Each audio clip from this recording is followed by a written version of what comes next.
What's up, everybody? I'm coming at you again with another video from Hero-Nero,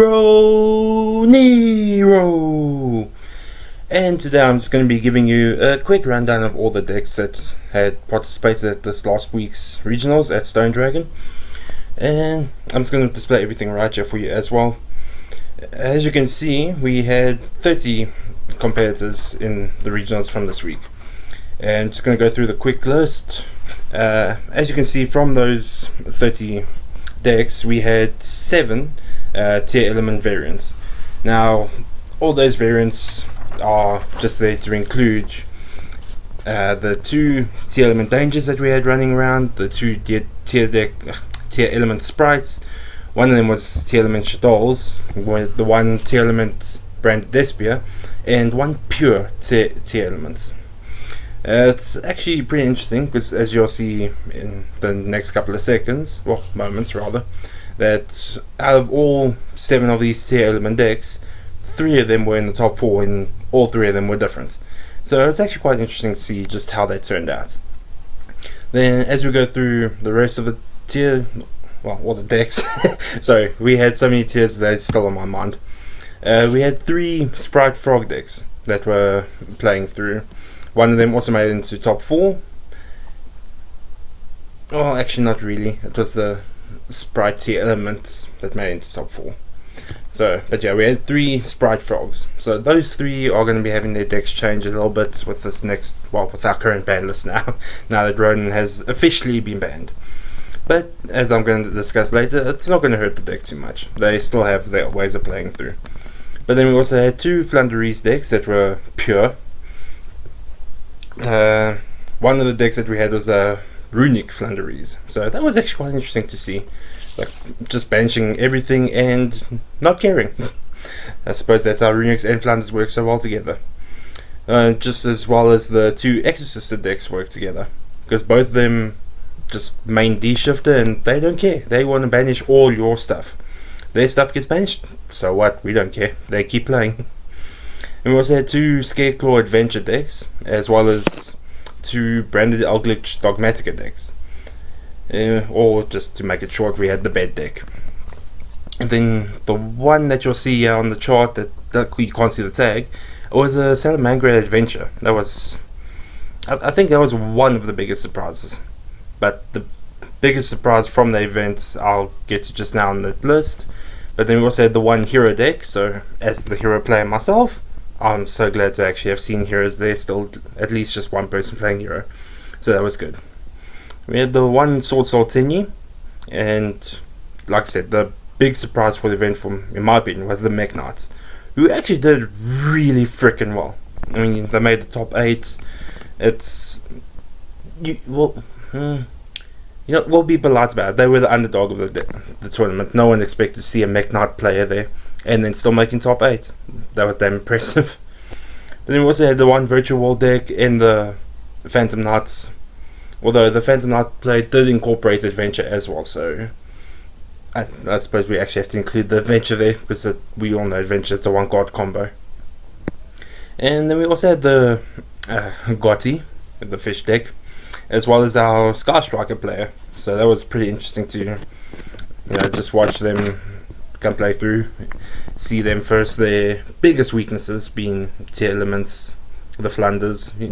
They don't want their stuff to get banished. They don't want your opponents to have such big boards, and yet they were still there.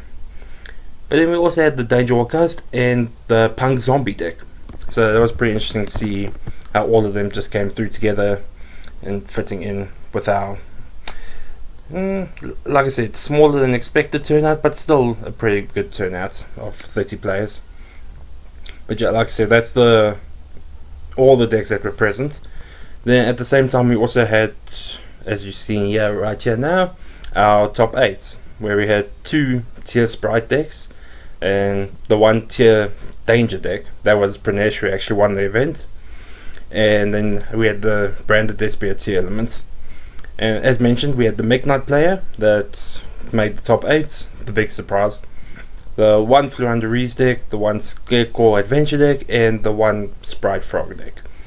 So, as mentioned, now you can see here, with our top 4, there was 1 Fluanderese player and 3 Tearlaments players that made up the whole of the top 4. And as mentioned, the 1 Tearlaments was the branded Espia, the other was the Tearlaments Sprite, and then again, Pranesh who won it, the Tearlaments Danger. But so that's the whole deck analogy of what happened at Stone Dragon this past week. And so with that, I just want to do a quick discussion of what I think is going to happen with the meta going forward now, because after we can't really say Sprite got really hit and hurt by the ban list. Okay, I'm sure they took Run and Turn away, but it's not going to hinder them. They're just going to change the gameplay style a little bit, and hey, look at this. Now we got our lovely Sprite Live Twins. That's going to be a pretty damn decent deck to play. It's got the consistency to it. All you need is to build it right. So Sprites, they're not dead. They're just going to change their game style a little bit, to really make you work for it. But then now also, because of this ban list, we've got Drytrons, which are going to make a huge comeback thanks to Ben 10 being at 3. 2 was bad enough, now there's a 3rd. So Drytrons are going to make a resurgence. They're going to come out again. We're going to see a lot of people just playing and playing and playing, and they're not going to give you a chance to play. They're just going to keep going off with their own effects. They're going to keep ritual summoning until they just hit you with their I don't even know what the card's called, but it's the Vanity's Fiend for the Drytrons. It just doesn't let you special summon. So that's going to be a thing there that's coming up. And obviously Tearlaments, they're not really hurt by the ban list. Okay, sure, Snow's been taken away, Red Reboot is gone. That doesn't matter for Tearlaments. They're still going to play. So they're going to be unaffected by this ban list. They're just going to keep going full power, and definitely going to be one of, if not the toughest decks to beat with this current format. And as everyone who knows me will know, I do not like Fluanderese. I absolutely despise that deck. But I have to give credit where it's due. Flanders are still going to be around. They're still going to be a strong deck, especially considering the fact that Konami has left Mystic Mine at 3. Why, Konami? Mystic Mine is there, but that's not the problem with Flanders. It's the Dimension Shifter. Dimension Shifter is still at 3. And Fluanderese players are going to be just sitting there with their ban list, like, okay, oh look, new ban list. It's okay, we still got 3D Shifter, we don't care. Do not like them, do not like the antics, but you know what? I have to admit, it's still a strong and consistent deck. So with them still having D-Shifter, with Exorcisters making a resurgence now, also incorporating D-Shifter, Exorcisters are always going to be one of the decks that's going to be making I can't even say making a comeback, because they weren't really that good. But then they got support, and now they're actually pretty viable. So Exorcisters are, I got a feeling they're going to be a thing. Along with our new banished deck of Runics.